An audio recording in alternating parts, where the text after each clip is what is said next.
Welcome, everyone. My name is Mikey Mahenna. I'm the executive director of afikra, and I'm very happy that you're joining us for this episode of afikra Conversations.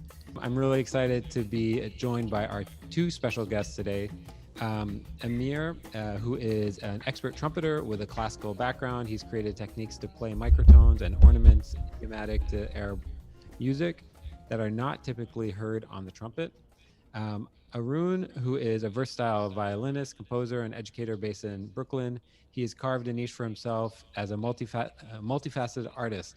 Both of them are enormously accomplished musicians in their own right, but are here together today as a part of Raga Maqam, which was born out of a collaboration between the Indian Center Foundation um, and Brooklyn Raga Massive and the Lincoln Center for the Performing Arts. Raga Maqam is an exploration of the shared threads of the Iraqi Maqam and the Indian Raga.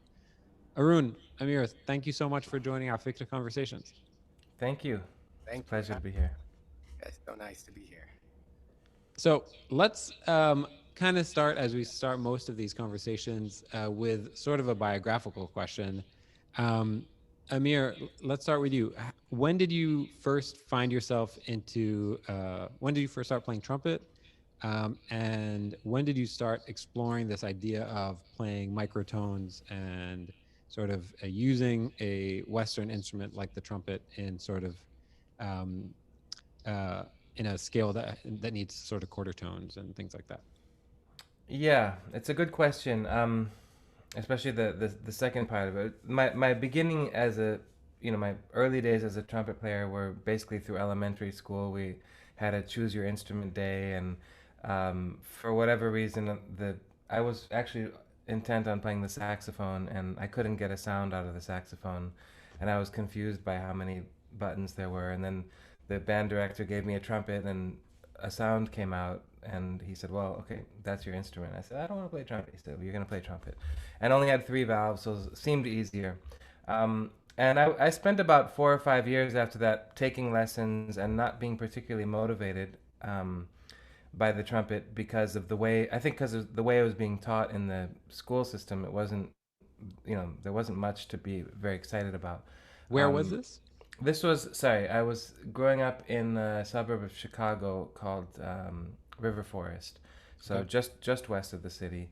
And this part of the we were very connected with the urban life in Chicago and concerts and stuff, um, but this was sort of an average elementary school experience, except that I did stick with the trumpet. And around the age of 14, I heard Miles Davis for the first time. It was Kind of Blue, which is an album that Yeah. has motivated many people to play jazz. And but that when I heard that record, um, I had been playing guitar at the time, and I was much more into Jimi Hendrix and blues and rock of the 60s and 70s. Um, but when I heard Kind of Blue, it just opened my mind, and I started I became obsessed over the trumpet as a 14-year-old, and wanted to learn everything that Miles had ever played and everything that Charlie Parker and Dizzy Gillespie and all the jazz greats. And that was basically the next 10 years of my life, also playing classical trumpet in orchestras in Chicago. And I got a degree in classical trumpet from DePaul University in Chicago. And all that time, I'd been hearing hints of Arabic music, mostly through my sister, who had gone to Iraq as a teenager. So we just to give a little bit of a biographical. My father's Iraqi, my mother's American, and we were born in the U.S. and raised. You know, we hadn't really visited Iraq, mostly because of the wars and political turmoil there throughout the 80s and 90s. But my sister did manage to go once, and she became very inspired and started a band called Salam that's still active after 30 something years, Wow. playing Arabic music. And she's part of the Raga Maqam project, playing the joza and violin. And she and I still play together all the time. But she kept playing me Arabic music, and I said, "This is great, but there's quarter tones, and the trumpet's just not equipped to play quarter tones." And it's kind of bummed me out. And then every once in a while, I'd find some weird idiosyncratic note and play it for my sister. I'm like, "Hey, it sounds like a quarter tone." She's like, "Yeah, it's not really it." Um, because it's not just not out of tune to what I, the Western temperament. But then one day she played me a recording of this instrument, and I listened to it about 10 times, not knowing what it was, but it was a beautiful wind instrument. And then, she kept playing. She said, "You don't know what instrument?" I said, "I don't know. It's some kind of bamboo flute, or is it a voice or a violin?" I was really perplexed. And she said, "It's a trumpet." And said, "No, no, no." And then I had to listen to it another 50 times before I could convince myself that a trumpet, I was playing in symphony orchestras and playing in jazz big bands, and, this sound was so smooth and silky and just mellow and gorgeous, and there was quarter Hmm. tones and ornaments and slides and glissando, and I said, okay, there's something else going on here. And then that basically set me on a trajectory for the next, I don't know, 15 years of my life. I found the trumpet player. He was named Samuel Babli. I lived in Egypt, and I met him. Had kind of a lesson with him, and then very sadly he died in a car accident about a year later. Oh my God. So I never really had a chance. I planned on going back and really, like, becoming his apprentice, and it never happened. So I just have recordings of him, and then yeah. So that's Interesting. the long short answer. Okay.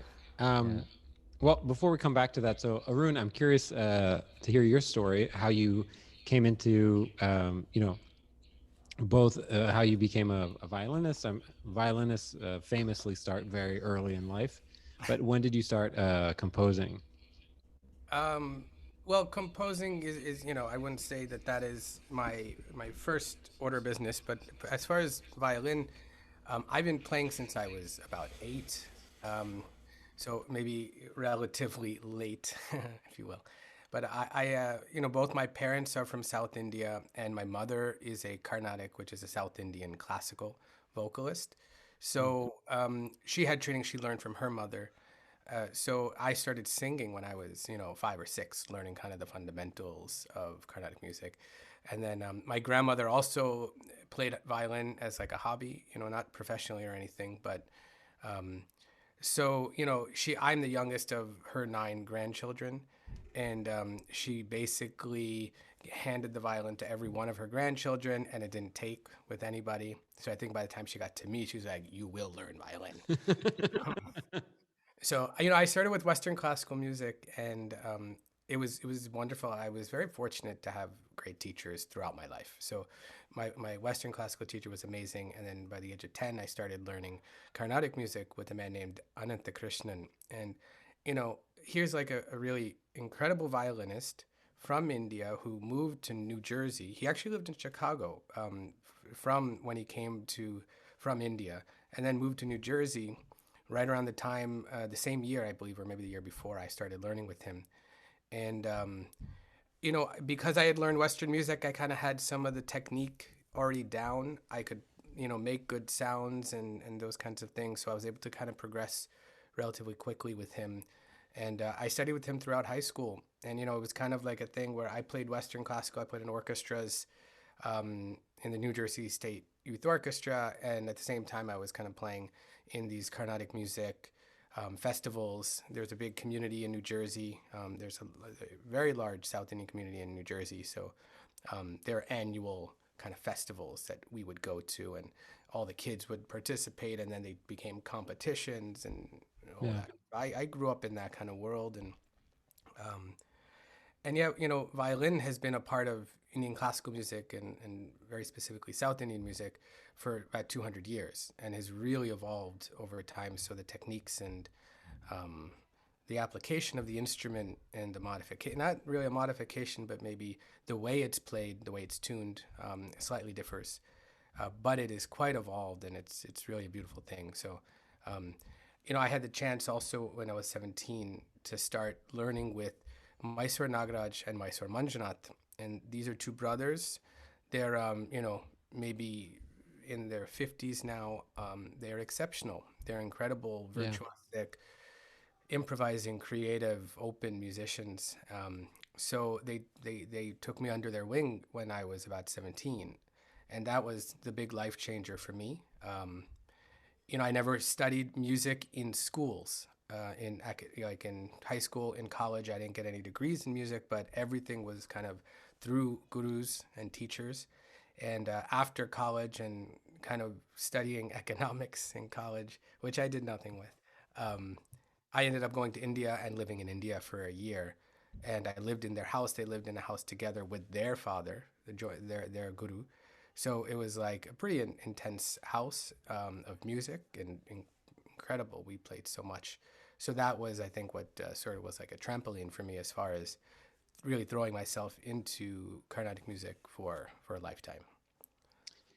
Okay, I have a very short question for you, Arun. What is that word you're saying? What type of music? Oh, Carnatic. Carnatic music. Carnatic. Yeah, Okay, that's South Indian classical music. so interesting. I'd never heard that word before. Okay, so I'd like to, if it's okay with you, I'd like to play a little bit of this video that you and I we were talking about, just to give the people on the call some sense of what what this ensemble looks like and sounds like. So I'm going to play a little bit of this. So let's play a little bit first. So this is Raga Maqam.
I'm going to stop it there. Great. So I have a bunch of questions just from that, and I'll start with some really basic questions, and then some broader. First of all, how is this notated? Are you notating this and sort of handing out sheet music, Arun? Are you guys writing this together? Walk me through that sort of process. Amir can handle this. He's composing the music and he wrote out kind of Okay, outflow. perfect. So So just Amir, walk me through that process. sure. I mean, there are different ways of writing music that are used in Carnatic music, for instance, in Arabic music as well. I'm relying on Western notation because that's the sort of thing that everybody can most people can read and understand. But even Western notation is very limited when it comes to expressing the intonations, the very subtle microtones. Those are the notes that are kind of in between the 12 notes of the Western system, and also the ornaments, also like just the general sense of phrasing. So the notation is just there as a reference to get everybody kind of in the same field. But basically, the way that the creation happens is through the rehearsal process, and we had a couple of rehearsals before this, and we've also had 3 years of working together in various situations and kind of allowing this freedom of improvisation of sort of a musical dialogue, and whether someone's playing in a maqam or in a raga, we sort of listen to the what the other person is playing and respond.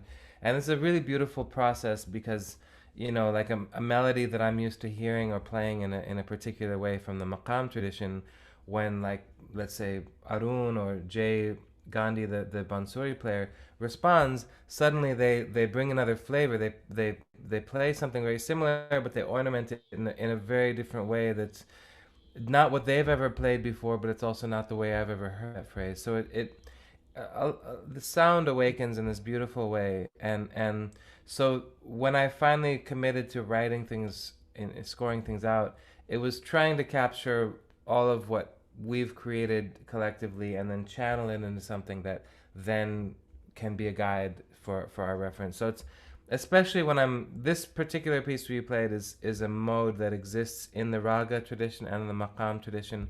We'll talk a little bit more about the difference between these two, but suffice it to say, raga is from India, North and South India, Carnatic or Hindustani, um, and then maqam is the Iraq and the Middle East, the Arab world, and beyond.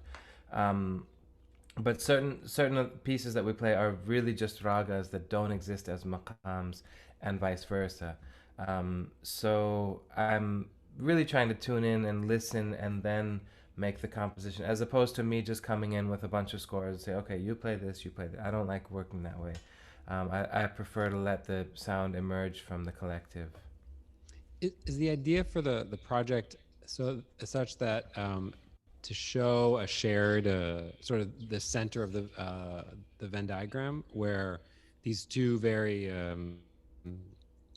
storied traditions and very complex traditions, trying to say, hey, look, there's this overlap in mode or overlap in sort of um, composition structure, overlap in instrumentation, or is the idea to sort of say, let's actually mix these two things and remix A and Y and create X and Y and create Z? Is that Mm-hmm. what would you say is sort of the goal of the project? Well, I can speak to it. I'm sure everyone can as well. But sometimes it's a combination of both, and maybe some other. There there are points of real overlap in which you really feel like almost the same phrase or almost the same. Um, but then there are also points when there's certain, like the very ending of what you just played, the very beginning of what you played was coming from a Carnatic raga that is so specific, and nothing like it exists in, I don't even think, in Hindustani, North Indian music, and even in Iraqi or Arabic tradition. So it's kind of finding where that center is, but then also expanding to the widest boundaries possible, where we really almost are speaking very different languages, but still finding that there's a through line, or maybe a basic core of unity that we're tapping into. Yeah, Um, yeah. I yeah, go think ahead, Arun. um, I think Amir hit it right on the head. I think what I love about the process that we've been going on and what Amir is looking to do here is taking these two traditions and but that both traditions can stand on their own and are presented and are heard um, within the music and honored in that way. But then because there's sort of a common way of expression. Um, there's a way of improvisation that I think is similar, being modal, having ornaments, and having similar sort of maqams and ragas that kind of have similar language but not exactly the same. It allows for interpretation, and that center point can look different every time. And the musicians that are involved are so creative and are coming from different places. Are many of them born in the U.S. and have those influences outside of traditional influences from the East. All those things come together, I think, and that's where like this new kind of sound can emerge. And I think like over time, we'll probably end up seeing more of this new sound kind of emerge as we kind of discover things about ourselves, discover, for me personally, exploring Makam has opened my eyes and my sound up to the way I might look at a raga. Now I'm like, oh, I know that the Makam kind of moves like this. If I incorporated that subtly, what would that do to the way I see this raga? So, Um, yeah. can you just do a quick definition of terms? So, is is I won't even offer my own sort of framework. If you were explaining it to an intelligent 15-year-old, what is a raga? Okay, so a raga is like a scale, but it's more than a scale. So it has root notes. It's centered around a tonic note, which is like our center note. We call it sa, And it's based on a solfege system of sa, re, ga, ma, pa, da, ni, sa, like do, re, mi, fa, sol, la, ti, do. Sa, re, ga, ma, pa, da, ni, sa, ni, da, pa, ma, ga, re, sa, which is like the major scale. Yeah. But the ornaments that we add to this and the movements, the grammar, is what makes it the raga.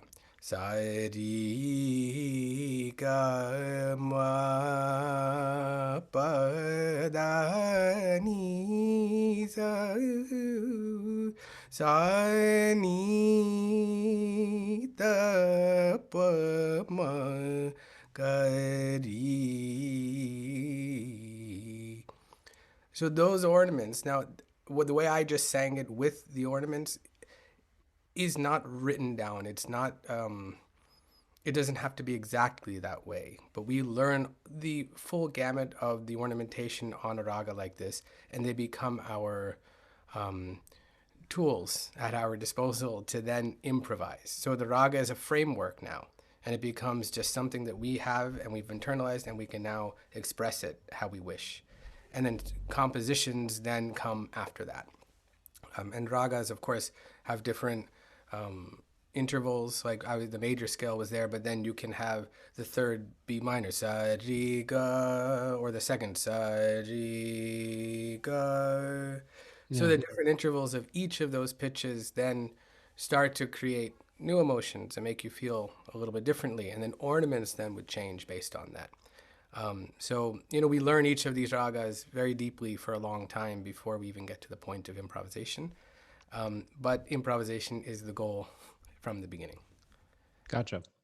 And before I switch to have Amir sort of walk me through a definition for the maqam, are there specific forms as well, sort of compositional forms that are tied specifically to the raga? Yes. So,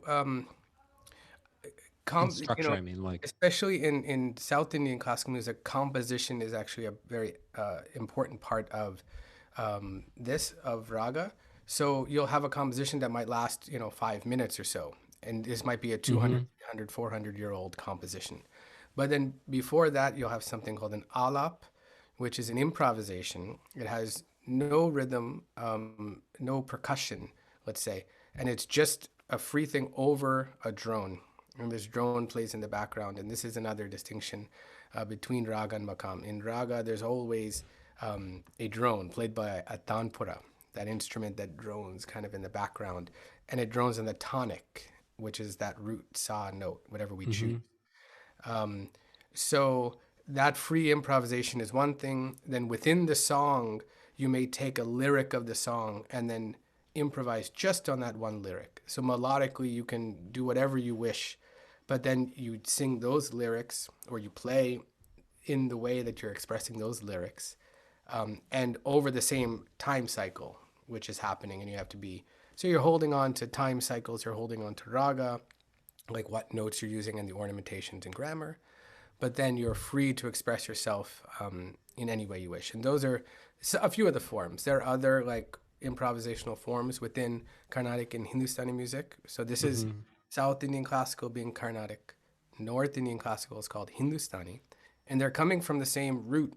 They have the same fundamentals, but their approach is slightly different. So in these improvisational and compositional forms, that's where you might see some differences between Hindustani and Carnatic music. Okay, perfect. So Amir, same question except maqam. And I know, again, I want to say maqam means two very different things, right? From what I understand, it's there's like a mode. It can be used to describe modes, but it can also be used to describe a genre, right? Yes. Actually, in Arabic, as you probably know, maqam has many other meanings too, and it literally comes from the word qama, which is to stand, and then maqam is the place where you stand. So it's very basically that's a sort of general definition, and then you say, okay, what does that have to do with music? Well, standing, or we could say a station, or we could even be more specific and say a pitch. Then the maqam has sort of this place, these notes that exist in a succession, very similar to what Arun was describing, in the sense that you have these usually 7 notes, almost always 7, unlike the raga where you can have 5 or 6 or 4, or there's different numbers of notes, but that sort of exist in relation to one another. So there's a progression from one pitch to the next. And as Arun was speaking and singing, I decided maybe it would be good to show you on the santur how this first definition, this sort of scale or mode definition, works, because it's, you can actually visualize it, and then I can show you how the modes change. So I'm gonna tip this computer down. Please. Here's a santur. It's not a great angle of it, but I mean, it's great to see it up close, but you're not seeing the what the instrument looks like. So I'm, this is the bottom note. Pardon the intonation, but I just pulled it out of the case now. So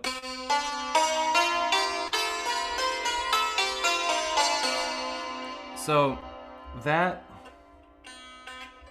is a C rust scale. So as opposed to the major, which has a, would be a little bit higher on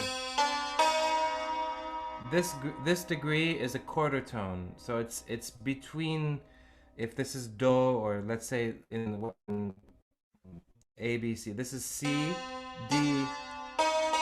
That note is an E. It's not E natural and it's not E flat. It's an E half flat. So, and then this is F, G, A, B half flat, and C. So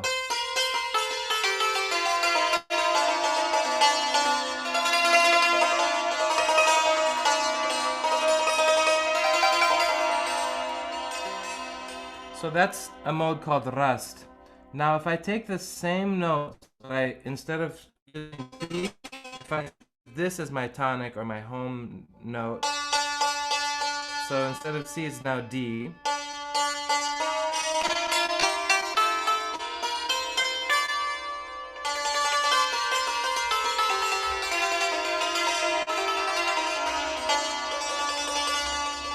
We have a whole different mode with a very different feeling and a different vocabulary.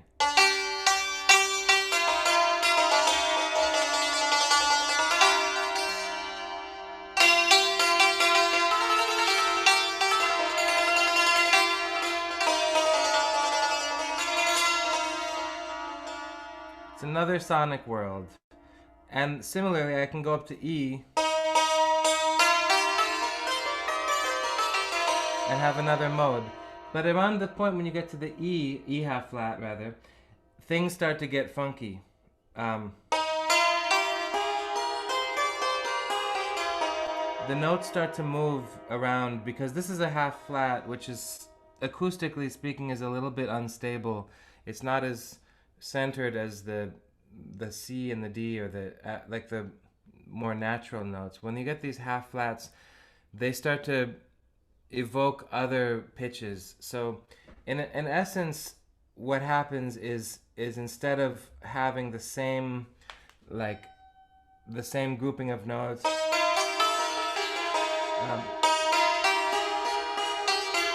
or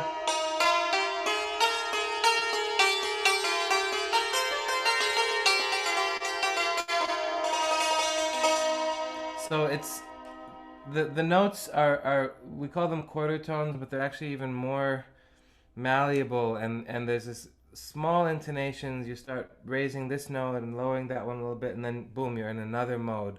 And similar to raga, every mode is not just like, okay, here's a nice scale.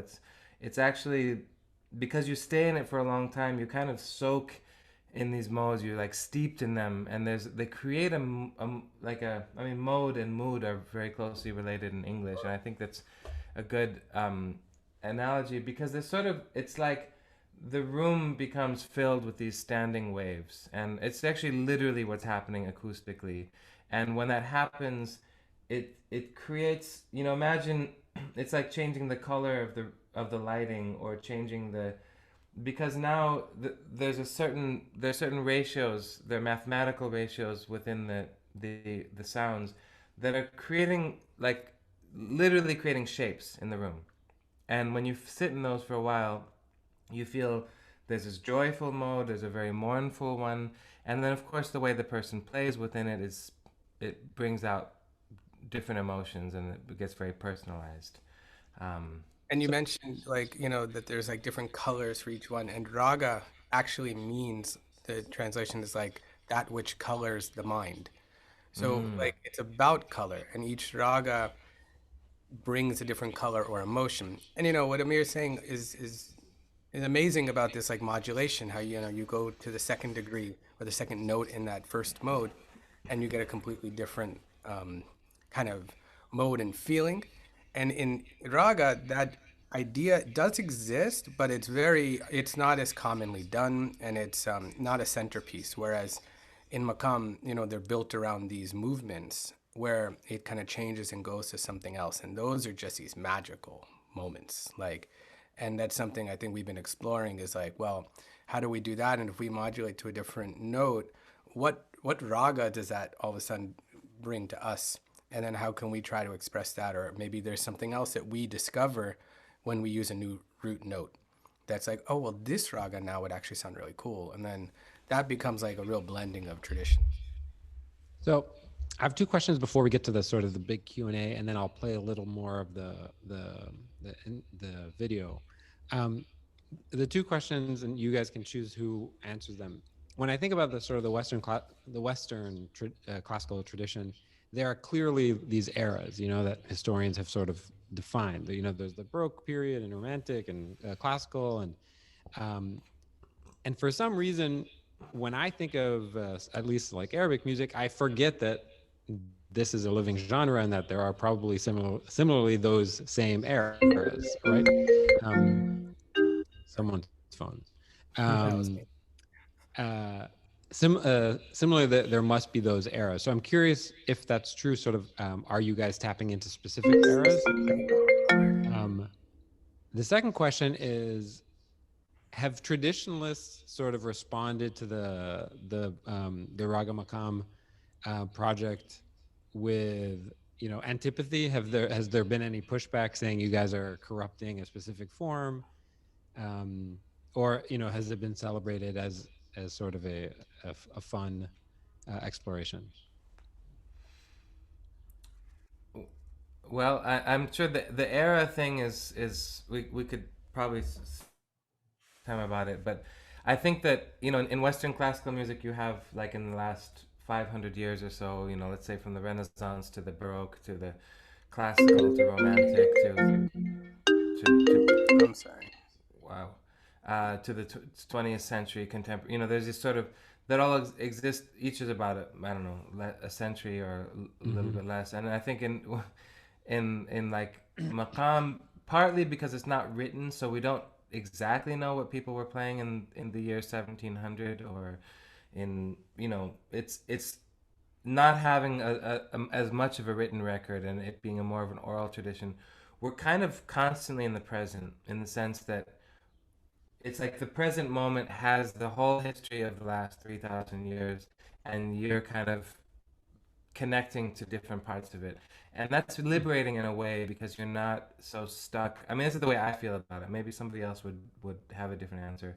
But you're not stuck in, I mean, yes, there's a tradition, but you can recall a generation before or a generation before. Like if you have knowledge of what was being done, at least today now through audio recordings, we can at least, we can go back to the late 19th century and early 20th century.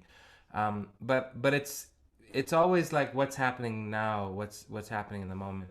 And yes, there are eras in the sense that like there was this period when Baghdad was the center of this large Islamic empire that was roughly about 500 years from the 8th to the 13th centuries, and we kind of consider that to be a golden age of Islamic history, but in particular as far as what we know about the music. And at the same period, there was something happening in Al-Andalus, which is southern Spain, Cordoba, Sevilla, Cordoba, Seville, and Granada, and this region, which then kind of moved to North Africa when the expulsion of the Muslims happened in the 15th, 16th centuries.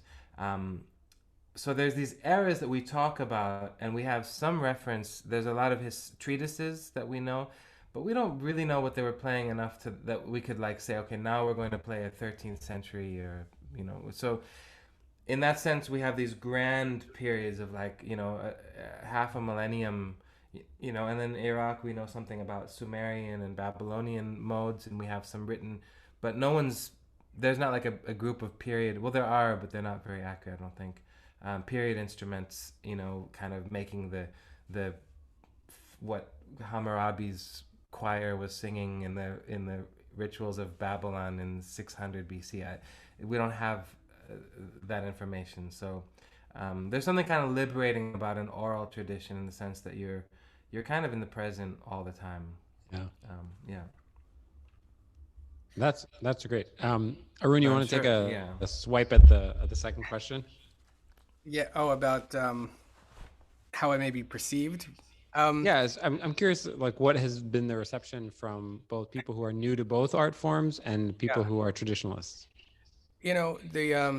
It's been actually quite positive across the board, I would say, which is not always the case with any sort of collaboration or experimentation outside of pure traditional music. And in the traditionalists in Carnatic music tend to really like the music to be what it is. And while the music, like Amir is saying, in an oral tradition and in an improvisational tradition, often there's an evolution of the way the music grows over time through the artists that are performing it, and that's no different in Carnatic music. But it has stayed kind of close to a certain center, and but I think with this project, because it's also honoring traditional music. It's taking ragas and composition and these elements and really making them a center point and something that we want to put out there.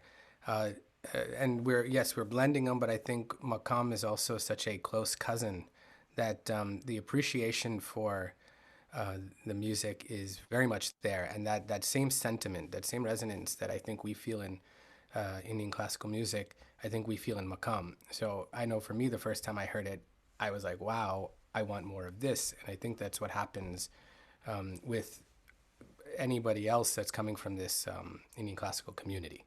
So it's been received very well.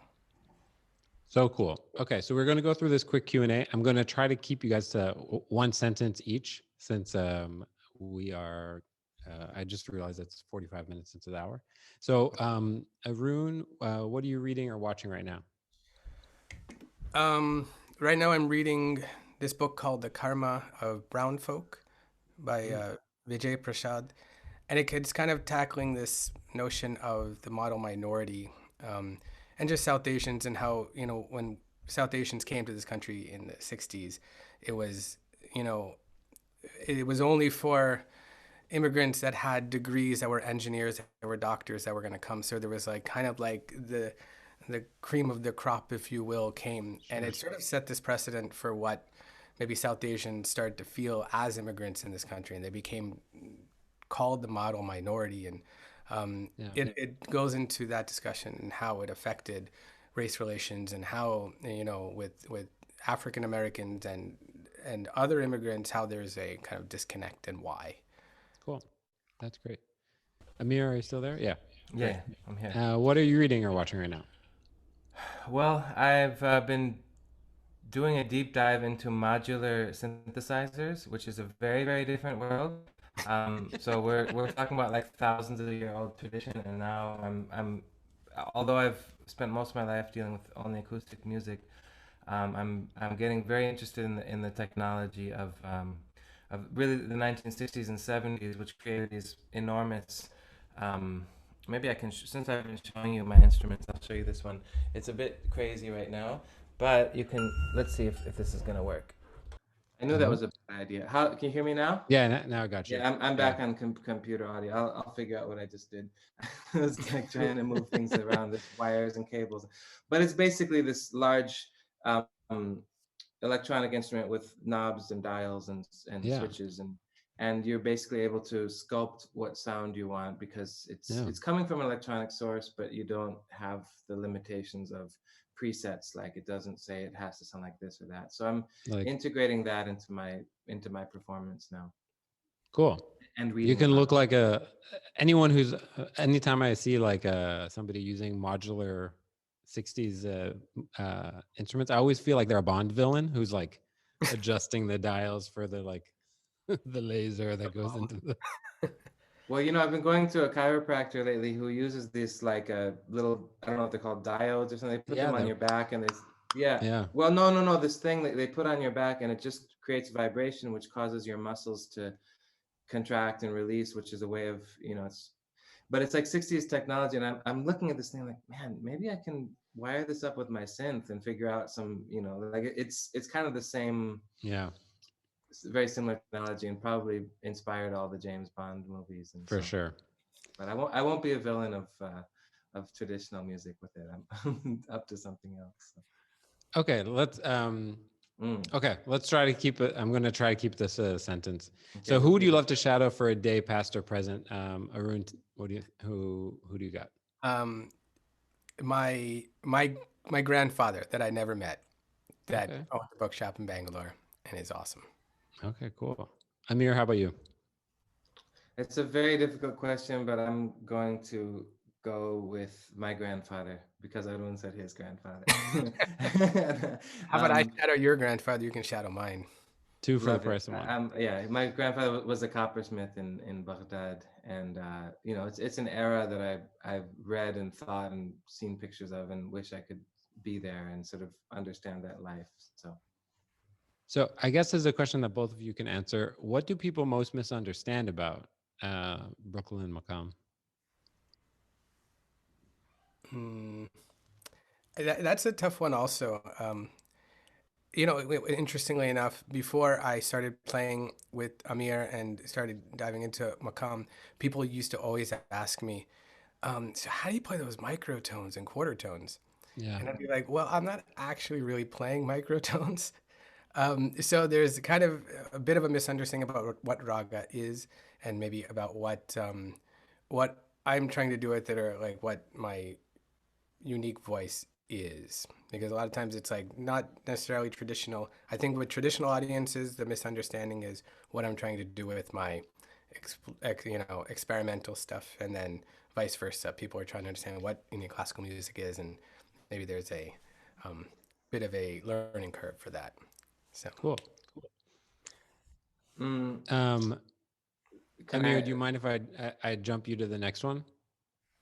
What is it? No, I want to answer this one actually, because this Okay, is go actually for an it. important thing, and this is where this is a very subtle point, and I'm just going to try to say it briefly, and it's another conversation, but there's a notion about combining cultures and combining peoples from different parts of the world and like building bridges and like these far off the world of jazz and maqam or the world of rock, like they're so different, and now we're gonna like make a connection, and like they're these strangers that are gonna meet and then make some, and in the actual practice and experience of it, it's very different. We're human beings that come together and make music, whether it's in Raga Maqam, whether it's my 17-piece Rivers of Sound, where you have people from that would immediately be identified as being from this part of the globe, and therefore XYZ. There's all these assumptions about what that person's mentality is, what their music is, how, and in the practice, it's really whether we're from the same village or whether we're from supposedly different, very different societies. There's a core of humanity that I'm always after and trying to, bring forth, and that humanity is more than the differences in terms of like what are we trying to mitigate. It's a very subtle and difficult and longer conversation, but I just wanted to put it in there as your pointed question has led me to it. No, yeah, I think it's really well said. I'm glad that you said that. So, whose work do you admire or are inspired by? I'm sure the list is long, but if somebody comes to mind, who would it be? Amir? Well, there's so many, but I will just say one of my mentors, Cecil Taylor, who is always kind of in the background, whatever I'm doing in any genre. Yeah. Yeah, and for me, there's also a huge list of people. From I'd say like El Shankar, who was a amazing violinist, was part of Shakti back in the day. He was somebody that opened my eyes, and and so many people that I work with now, Amir included, very much so, of people that have been inspiring. Mm. You too, So Arun. cool. Well, great. So we're going to open up to questions in the chat. I think the first one comes from Ralph, who I need to have unmute. Um, Ralph, are you there? Oh, I was just trying to. I didn't quite catch the name of the Egyptian trumpet player that you. Yeah, his name is Sami El-Babli. Ah, good. In the chat, so you can Google him. There are some Yeah, nice yeah. I videos of found him him. on Google, but I wasn't sure. And do you use a Oh, okay. fourth? Do you use a fourth valve? No, 3 valves, but I use the slides, the first and third valve slide. Great, thanks. I better mute because I have a little background noise. Bye bye. Thank you for your question. Yeah, Amir, actually, I'm curious. So I actually grew up playing trumpet as well. So I'm really Oh. curious about, is it exclusively through the valves? Well, I mean, it's guided through my ear, but yes, the valve, and then somewhat with the lips. Samuel Babli, who I just put his name in, actually maybe Samy. There's different ways of spelling. He did it with his lips, like strictly with his embouchure, and but he was also playing a different kind of a rotary trumpet, which has a little more leeway for bending notes. But yeah, I don't use a fourth piston. I didn't really think about a fourth piston when I started. So Cool. Our next question comes from Mira. Mira, are you there? Hey guys, can you hear me? Yep, hear you perfectly. Thank you for this. This has been so awesome. One of my questions is if Arun, you could talk a little bit about the influence from nature and time cycles in Raga, and Amir, if there's any other connection to nature, the natural world that is part of Maqam vocal content, like lyrical content or structural content. Yeah. Well, they say that ragas are, as natural to the world as anything, just like sound, and that they're discovered. They're not created, but just discovered, that they always existed. And so there are ragas that are associated with different times of day. Like there are ragas that are performed in the morning as the sun rises, in the middle of the day, in the afternoon, in the evening, midnight, and so on. There are ragas that are associated with seasons. So during the rainy season, there are certain ragas that are performed. And these are supposed to elicit these feelings and sort of accompany this time of day. And, if you listen to morning ragas as the sun rises, you do feel a certain connection to the world around you. And this is intentional. It was maybe thought of this way. And I think that classification of this happened after these ragas existed. Maybe there was a connection and a tie to times of day based on how they felt for people. I think that's something that we don't know exactly, which came first. Well, I guess the sunrise came first, but yes, they are. This is especially true for North Indian classical music, Hindustani music, with the raga samay, which is what it's called, which is the system of ragas being associated with times of day. But the seasonal ragas, like rainy season, that exists very much in Carnatic music as well. So yeah, there's very much a connection. And I guess the next question was about Maqam and if there's any connection to nature. yeah, it's a little bit less explicit when it comes to maqam. So there are treatises from the 10th and 11th centuries where there are people saying that this maqam is for this season and time of day, similar to what Arun was describing with raga. But in practice, I haven't seen anything quite like that in a maqam tradition. And I think it's partly because we don't spend an hour or two in one maqam. There's a lot of variation and changes. But I remember reading like Maqam Rust, the one that I was showing you was supposed to be a sunrise maqam, and I could feel it, especially the structure of the melody, the way that it rises slowly. There's a sense of emergence. So, but it's more subjective, we can say. But in terms of poetry and in terms of how it's the choice of words, there's another art, which is how you choose your poem to go with the maqam. So even though maqams, I didn't really go into the Iraqi definition where it's more like a composition, but we'll just suffice it to say they're compositions, that can be used with any poem. So the singer has to have a sensitivity of the way the melody, what it feels, what it evokes emotionally, and then kind of marry the words to the melody in such a way that it brings out the text. And this is also an art that's used in Quranic recitation, where you really want to connect the right word with the right melodic gesture or mode. Great. Thanks so much. Okay, so I think we have time for one more question, maybe two. Alexandra, do you want to ask your question? I see a question from Alexandra.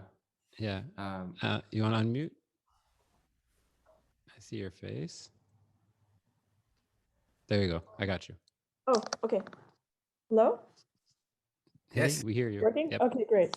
So I wanted to ask you if you've come across the experience of being categorized as world music, and if that happens, basically if the attitude towards your music and your work is different in different parts of the world, and also if the understanding of what you're trying to achieve is different in different places you play. You just briefly mentioned about the how it's perceived in traditional music of, for instance, parts of India. So I wonder, what is your experience in that sense? Mm-hmm. You can Well, go the ahead. short answer is yes. I mean, because anything that's not like Western European or American or, you know, from this particular culture is automatically put in this category of world. So it should actually be in the world, because it's you know, there's even European traditions that are called world music because they exist in more situations to hard and sort of codified.